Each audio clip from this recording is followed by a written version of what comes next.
this is the second in a series of programs on vegetable varieties with brief notes on their cultivation and uses. We're going to start off today on root vegetables. The most commonly grown root vegetables for Newfoundland are the turnip, beet, carrot, and parsnip. We considered the turnip previously under the category of the brassica. Now, root vegetables require very deeply cultivated soil. It's best to have your soil at least 2 feet deep because all root vegetables have very deep tap roots. It's also a good idea to attempt to get the top 4 to 6 inches of your soil relatively rock-free. As rock-free, the top surface will result in perfectly formed roots. Now, the beet is a very easily grown vegetable under Newfoundland conditions. It's relatively insect resistant, and for people that like it, it's a very fine vegetable both as a root and as a green.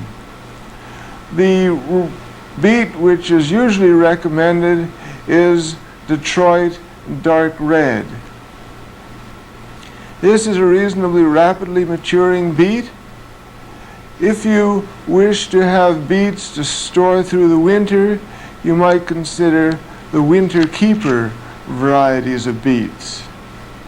If you have small stock, if you have sheep or goats, you may want to try some of the forage beets, like the sugar beet or the mango. One interesting thing about growing beets is that the seed is reasonably large, or what looks like the seed. Actually, this isn't the seed at all, it's the whole fruit. And in this fruit, there are usually a package of 5 or 6 seeds. So when you plant what looks like an individual seed, about 5 or 6 very small plants emerge from this package. This means that when you grow beets, you have to be very careful to thin out the clumps of beets so that only one seedling is left in each package. Otherwise, you'll result in overcrowding. Carrots. Carrots are available in many different varieties. And as of this time, I haven't formed any firm opinions as to which varieties are best. I'm still experimenting. However, if your soil is less than perfect, if you haven't got very deep soil, I recommend that you start off with varieties which are short or the half-long varieties. As you can see, carrot seeds are extremely minute. So it's very easy to overseed carrots. Some people recommend that you take dried, used coffee grounds and mix some carrot seed evenly with the coffee grounds, and then using the coffee grounds as a carrier, seed your carrots. And this will result in spreading the carrots out more evenly through the row, and you'll waste less seed this way. We'll get into more detail on the proper sowing and thinning of seedlings in a later program. In Logie Bay, both carrots and beets are relatively disease and insect-free, which means they're very easy to grow. But I do understand from my readings and talking to a variety of people that in some areas of the western part of the province, carrots are subject to attack by carrot root maggots. The parsnip is a vegetable commonly grown in Newfoundland gardens. The most common variety are the hollow-crowned varieties. Unfortunately, I don't grow any of these in my garden simply because I don't like parsnips. However, from what I've read, the culture of parsnips is quite a bit like carrots. Parsnips overwinter in the ground very easily and can be dug out of the ground during the winter or even in the following spring. Now, the root crops are very important vegetables for getting you through the long, cold winters. And it makes very little sense to grow a nice crop of root vegetables and then lose them by improper storage during the winter. For a number of years, I attempted to store my root crops in my basement. I live in an electrically heated house, and my basement is quite cold, so I figured, well, this would be a good place to store my carrots and beets. But around about the end of January and early February, the beets got mushy and soft, and the carrots started to wither up, and it was really not very satisfactory. It was pretty hard going after the middle part of February getting through the root vegetables. Well, last year, after going without root vegetables from about mid-February, I was out in the garden late in April or early May, digging through some of the student gardens, and I discovered that they had left a lot of carrots and beets in their rows. And even though it had been an extremely hard winter, I found that the carrots and beets were in perfect condition even after that long, hard winter. So this year, I'm trying a new method of storage. I'm storing my vegetables in trenches right in my permanent greenhouse. This is an unheated greenhouse. I've dug trenches 1 foot to 2 feet deep, and I put my potatoes and turnips and carrots and beets and a few other vegetables down in these trenches, cover them up with soil, and then cover them up with a couple of feet of leaves. This keeps them cold and damp, and the vegetables are retained absolutely perfect condition on through February and March. If you can't store your root vegetables either in the garden, where you can give them a lot of protection, or in a permanent greenhouse, I suggest you try storing them in a cool part of your basement, or put them in barrels with lots of moist peat, not wet, but nice moist peat. And this should keep them nice and fresh and crisp. Greens are another category of vegetables. Greens are vegetables which are grown for their leaves, which are steamed or boiled before eating. In early spring, a delicious and free green is the common pasture dandelion. You can find it in most lawns or around the old pastures. Pull the dandelion before it goes to flower, cut off the root, and you'll have a fine feed of greens. Now, many of the young thinnings from the early spring and summer garden make very fine greens also. All of the brassica, all of the cola crops make good greens. You're probably going to sow too many, and as you pull them, you can take them to the kitchen and cook them into a feed of greens. Kale makes very fine greens. rape, mustard, beet thinnings. All of these make very fine greens. Now there are some plants which are grown specially for the greens, such as spinach of Popeye fame. Spinach is a difficult plant to grow, I've found. It matures very quickly. It needs very specific conditions.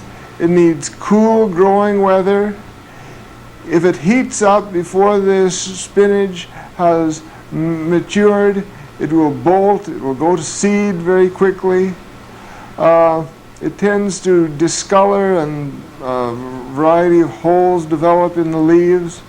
I've tried several seasons in a row, and I've never been terribly happy with growing spinach, although I did succeed with a crop last spring in the greenhouse. The trouble is, once the plant comes to maturity, you have to harvest the whole plant because it very quickly deteriorates. A much better green for the garden I've found is Swiss chard. Swiss chard is closely related to beets. It grows as a leaf rather than putting its energy into developing a big root. Swiss chard is really the most valuable green for Newfoundland gardens. In good, rich soil, it grows a magnificent plant of at least 2 feet high. Each leaf is 2 feet high, and you can start harvesting it in early August and harvest right up through November. Each leaf consists of a heavy stalk and the large blade of the leaf. I like to separate the leaf from the stalk, and I cook them as 2 separate vegetables. If you want to save greens for over the winter, then I recommend chard. Freeze the green part of the leaf. I haven't had much luck freezing the stalks. The stalks seem to discolor very badly.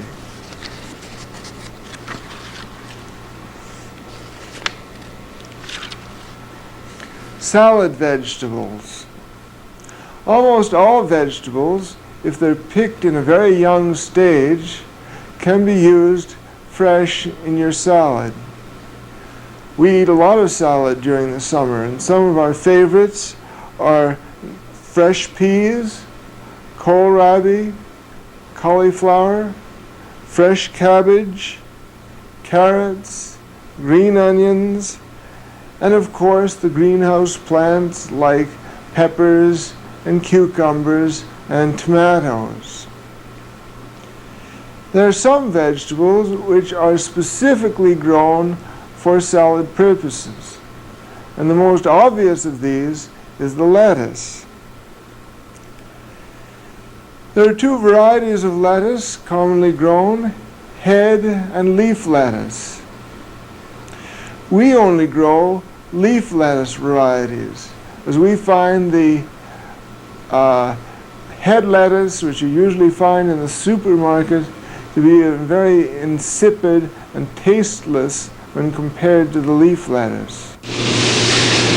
It's the 31st of July now.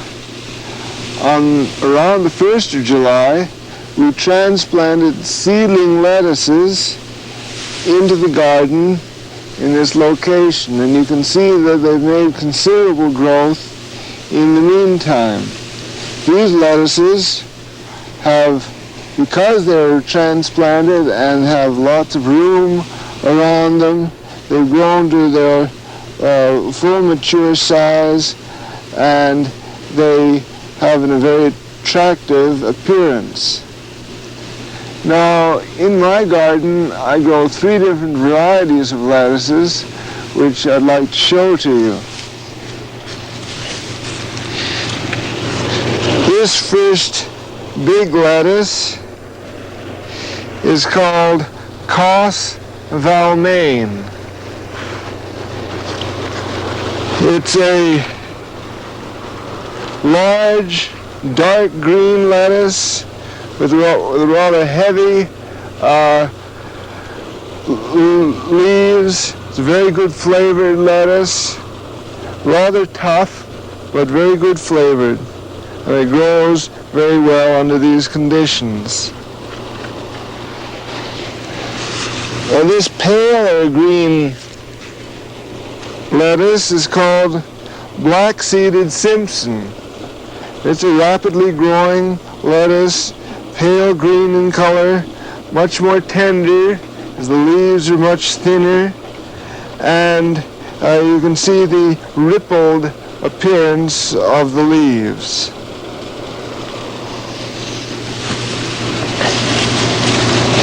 This little fellow is my favorite.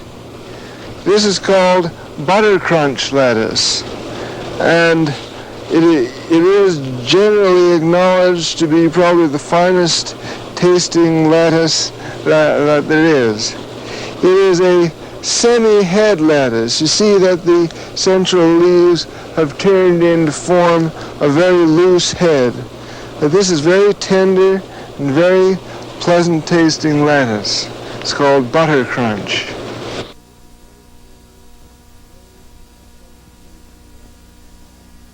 Witloof chicory, or French endive, is a gourmet's delight, but only after a considerable amount of effort has been put into it. Chicory can be seeded directly into the garden or started in flats in the cold frame or the greenhouse, and then transplanted out into the garden. Don't worry about frost. This is an extremely hardy plant. The chicory grows into a very large dandelion-like plant, almost 2 feet high and 2 feet in diameter. It has large, extremely tough, extremely coarse and bitter leaves. So bitter, in fact, that the goat wouldn't even eat them. Late in the fall, you dig the whole plant. And if you've grown it right in good rich soil, you'll find that below ground a very large and convoluted root has developed. You cut off the top leaves, making sure you don't cut so close to the root that you harm the crown. And you take the root and you bury it in trenches, either in barrels of peat in your basement or in trenches in your greenhouse. And then you cover it with maybe 4 to 6 inches of loose soil or sand, and then preferably give it another foot or so of leaves. You want to cover it up really well. And if you come back in a month or 2 months, you'll find that these ugly roots have sprouted about a 6-inch elongate head, a very tightly packed head, which is called French endive or Witloof chicory. This is a very delicious, very tender, fine flavored salad vegetable, which will supply you with salad makings for several months during the winter. I heartily recommend this variety. There's no problem with bugs. Nothing will eat it while it's growing. Another salad vegetable which some of you might enjoy trying is celery. Celery takes quite a long time to grow, so you have to start it inside in flats in about March or April. The seed is minute, so the seedlings come up very small, and you have to be rather careful with them. If you baby them along a bit, around about June, you can transplant the seedlings out into deeply worked soil in your garden. They can take quite a bit of moisture. They can take a rather boggy situation. It's probably a good idea, if you like your celery blanched, to plant them in trenches. And then as the plant grows up, you fill in the trenches, fill in the soil around the growing plants. This keeps the light from getting to the plant and blanches or bleaches the growing celery. And by October or so, you should have a fairly decent sized plant.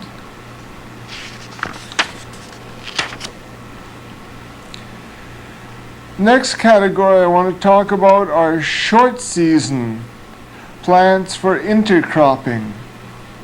Now, if you're restricted in the amount of space that you have, you may want to try using the space between your long season crops to grow short season crops like radishes, like peppergrass, or spinach, or rape.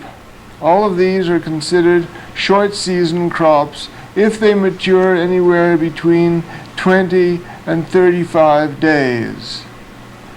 When you plant your peas, you have to plant them 2 feet apart, in rows 2 feet apart.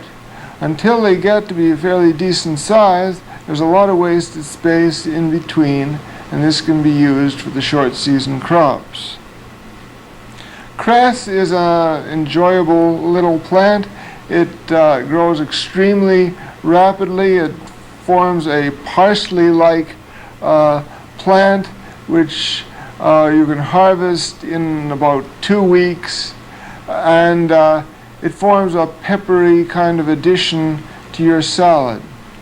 Radishes grow well in the cool period of the year. Later on, they tend to bolt to seed, or they tend to grow very pulpy in the center. Trouble with radishes is that they're rather closely related to the brassicas, and they tend to get attacked by the root maggot late in June or early July. I've found that the white icicle radish, which looks sort of like a carrot, it's white and looks like a carrot, is quite resistant to the attacks of the root maggot. The typical red radish, they come in many varieties. Scarlet globe or cherry bell are some of these varieties. Next category is the insect repellent plants. These are aromatic or strong smelling plants. These have evolved these aromatic qualities through the eons as a natural defense against insects. And the organic gardener uses these naturally insect repellent qualities of the plant to interplant these aromatic plants between plants which insects like to eat.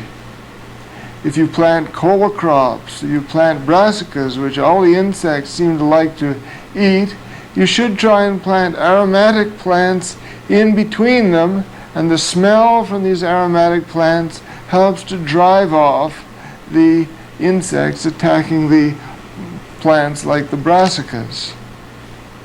This is known as companion planting.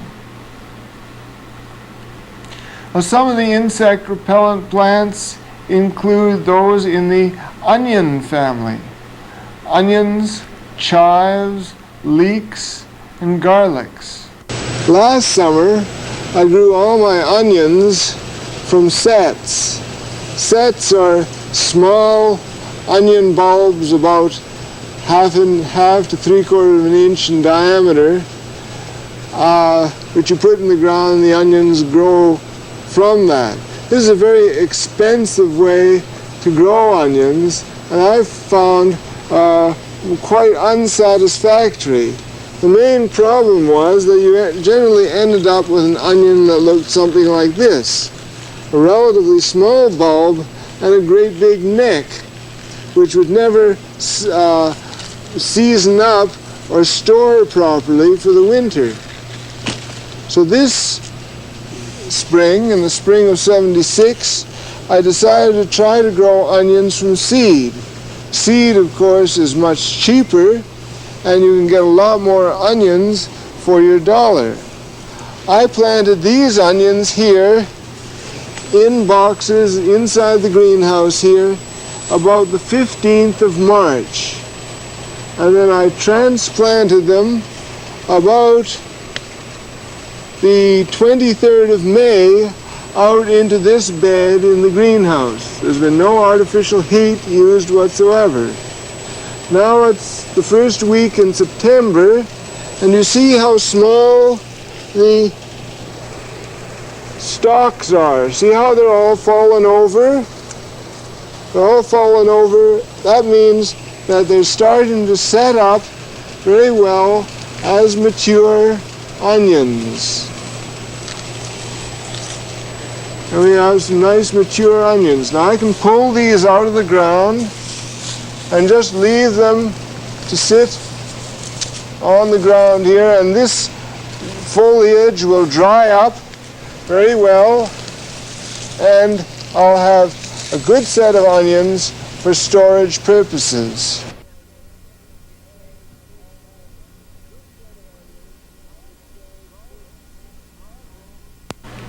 Garlic grows from cloves. There isn't such thing as garlic seed. Garlic only grows from cloves. You can buy the garlic in the supermarket and break it up into individual cloves and place it in the garden. But I found that, well, it produces very aromatic and strong-smelling leaves, which are nice in the salads. Usually the seasons in Logie Bay are not hot enough or long enough to mature good-sized clusters of garlic cloves. You might want to try them in the greenhouse. I found that when I left garlic cloves in the greenhouse over the winter, the leaves sprouted early in the spring, and it was a very rich smell of garlic in the greenhouse for the month of June. Garlic has an almost magical reputation as a universal cure-all and fix-it for both the garden and the homestead. Garlic is probably the most insect repellent of all plants.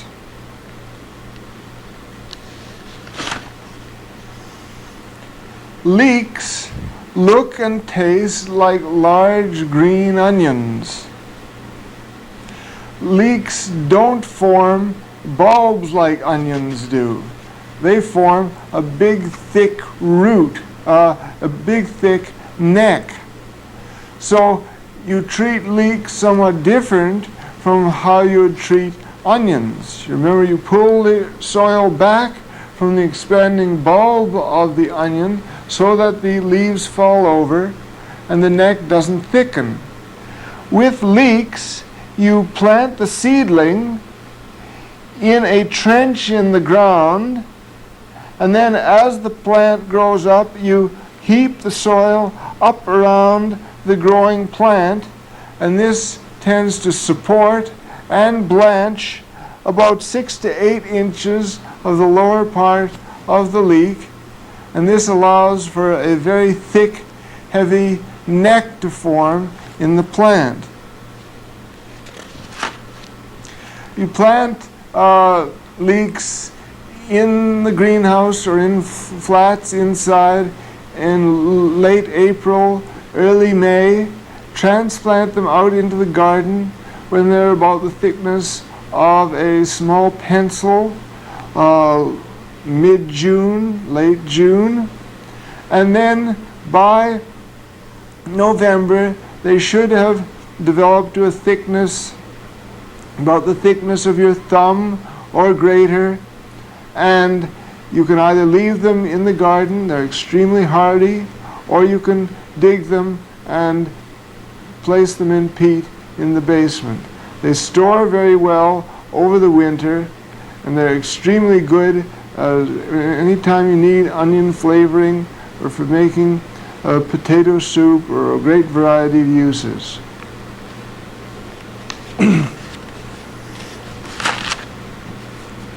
Another group of aromatic plants are the herbs, and the most common herb used in Newfoundland is summer savory.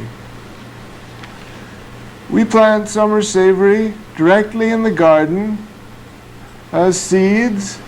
The seeds are very small, and the seedlings come up as minute, sort of roundish, very dark green seedlings.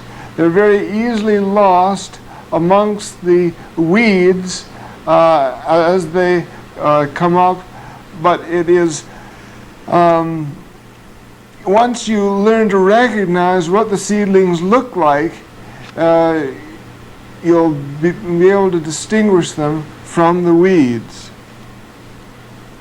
If you weed out these savory well early in the spring, prevent them from being swamped by weeds, then you'll find that they'll look after themselves pretty well throughout the season.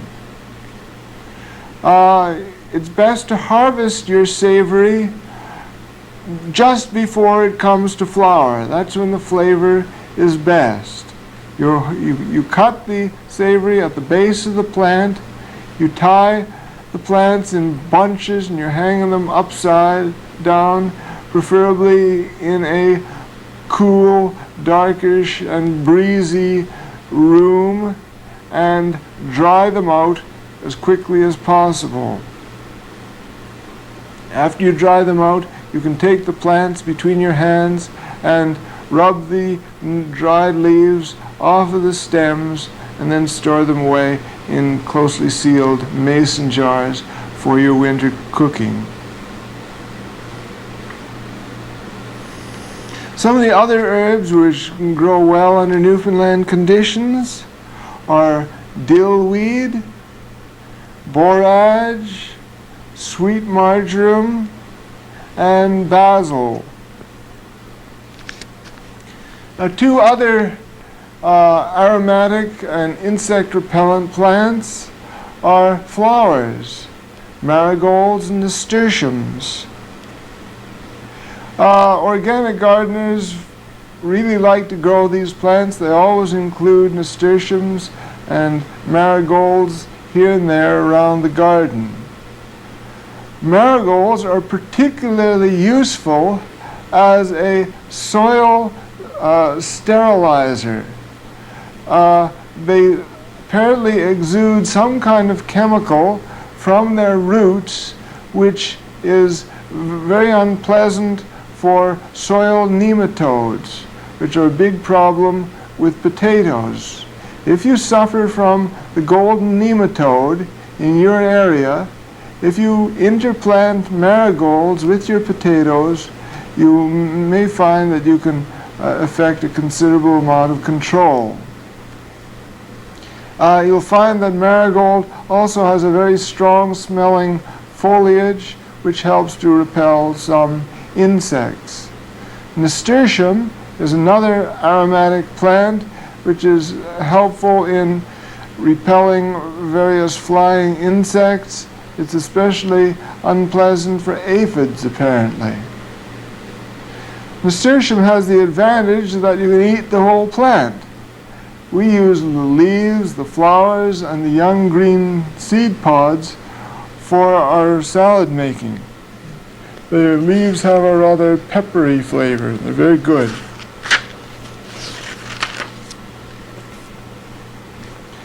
Potato. The potato is the staple of the Newfoundland diet. and a vegetable which usually grows very well under Newfoundland conditions. For it is a cool weather plant that does poorly under hot summer conditions.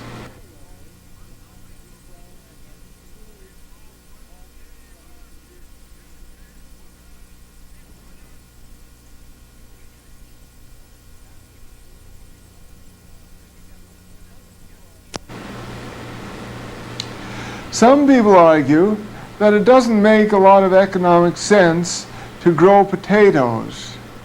Potatoes are so cheap that you can go down to your supermarket and for 50 cents or $1 buy a bag of potatoes.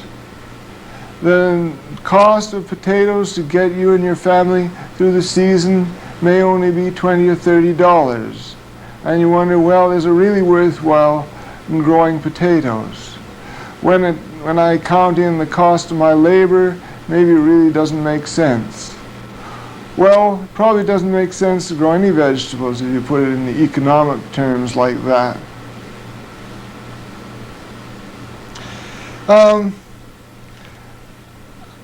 Another problem with potatoes is that they take a considerable amount of space to grow.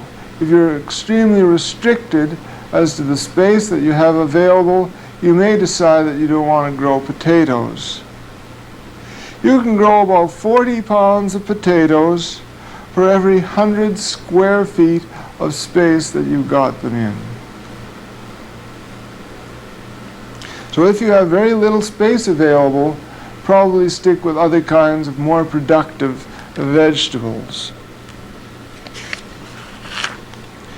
Before you decide to buy your potatoes, however, I would suggest that you write to the provincial or federal departments of agriculture and ask them to send you their potato guide for 1975 or 1976.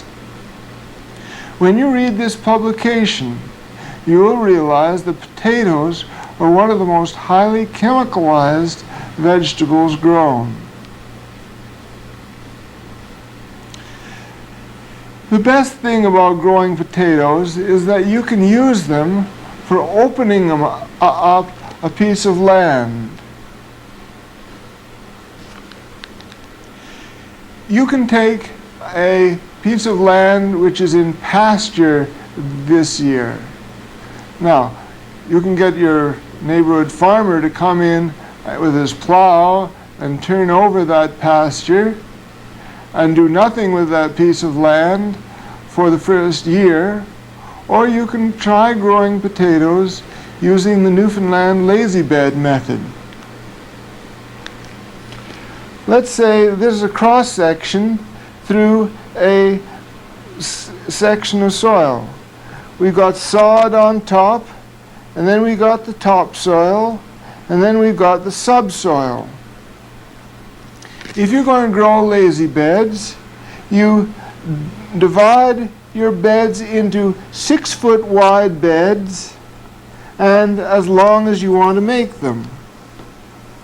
Then you cut the sod out from the outside part of the beds and you move the sod up on top of the center part of the beds. Before you do that, you place your seed potato in 2 rows about every foot down the row, in 2 rows down on top of the grass. Then you take the sods from the side, turn them upside down, and place them down on the seed potato. After a couple of weeks, these seed potatoes will sprout up through the inverted sod, start growing up above the sod there. Now, after a while, when these have established good-sized plants, you come along with a shovel, you start digging the soil out of here and placing it up on top of the beds. This is known as hilling the potatoes. So eventually you remove all the soil from the pathways and pile it up on top of the beds and hill the potatoes. You've got to hill potatoes is if you don't hill potatoes, the potato tubers grow and develop right at the surface of the ground. If they grow at the surface of the ground, they'll become sunburned. The tops of the potatoes will turn green, and this green material in potatoes is poisonous. So if you keep your potatoes covered up, they won't get sunburned and they'll retain their proper coloration. Now by the end of this season, this sod will have totally rotted away and the ground will be prepared for subsequent use in ordinary growing the following season.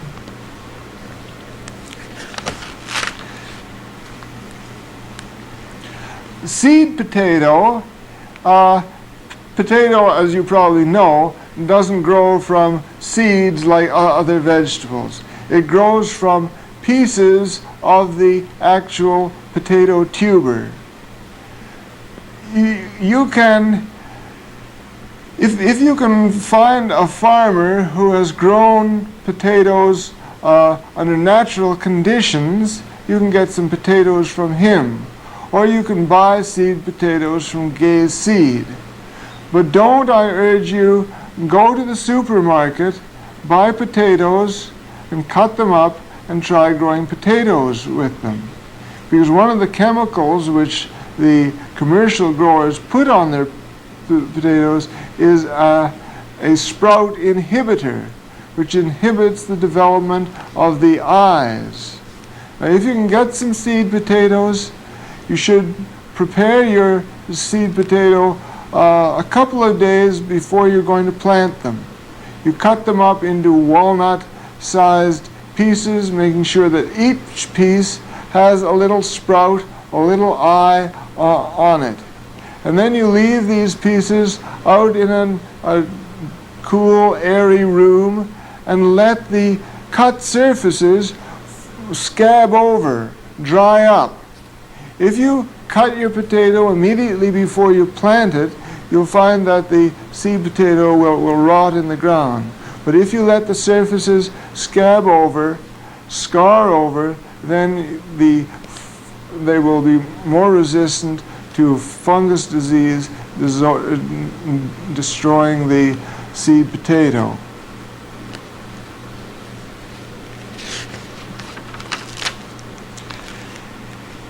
There's another point to remember about growing potatoes. You should not lime your ground immediately before planting potatoes.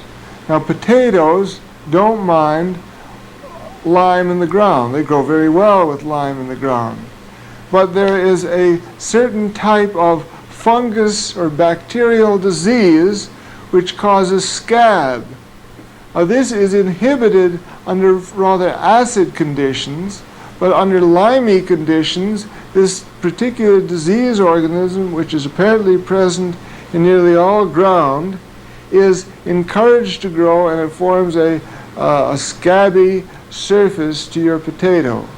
So if you lime your ground immediately before growing potatoes, the surface of your potatoes will be spoiled.